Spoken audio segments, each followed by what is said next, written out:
ওই যে লন্ডন থেকে এক নতুন মুফতি এসেছে, জানেন তো আপনারা? উনি গতকাল বলেছেন 16 বছর উনি নাকি আন্দোলন সংগ্রামে জামাত শিবিরকে কোথাও দেখতে পান নাই। পুরাতন জালেম আওয়ামী লীগ বিতাড়িত হয়েছে, এবার নতুন জালেম বিএনপিকেও বিতাড়িত করা হবে ইনশাআল্লাহ। ফ্যাসিস্ট হাসিনার মতো রিটার্ন টিকিট রেডি করুন। দিল্লি নয়, পিন্ডি নয়, আপনার জন্য সবার আগে লন্ডন। আপনারা ভালো আছেন? গানটা কেমন লাগলো? দাড়িপাল্লা মার্কায়, কিন্তু শুধু দাড়িপাল্লা মার্কা মারলে হবে? নোয়াখালীতে তো শাপলা কলিও আছে, শাপলা কলিতেও মারতে হবে। আর এই দাড়িপাল্লা শাপলা কলি মারার আগে আরো একটা সিল মারতে হবে, মনে আছে?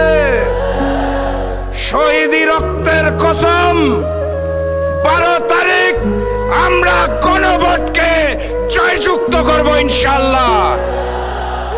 সংগ্রামী সাথী এবং বন্ধুগণ, নোয়াখালীর 6টি আসন, 4টিতে দাড়িপাল্লা, 2টিতে শাপলাকলি।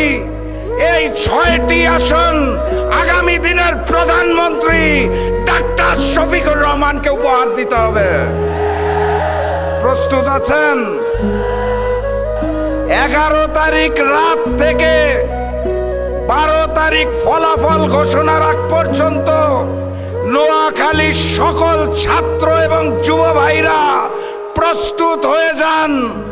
আমরা শান্তি চাই, আমরা সাম্য চাই, কিন্তু ওপার থেকে আঘাত আসলে শরীরের শেষ রক্তবিন্দু পর্যন্ত লড়াই করব, প্রতিবাদ করব, প্রতিরোধ করব।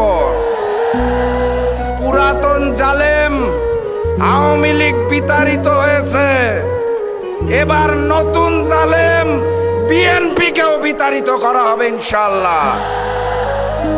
সর্বশেষ কথা, গতকাল ওই যে লন্ডন থেকে এক নতুন মুফতি এসেছে, জানেন তো আপনারা?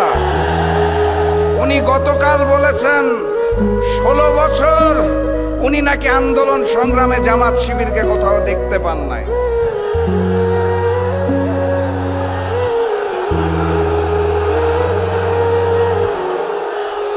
আমি বলি কিভাবে দেখবেন?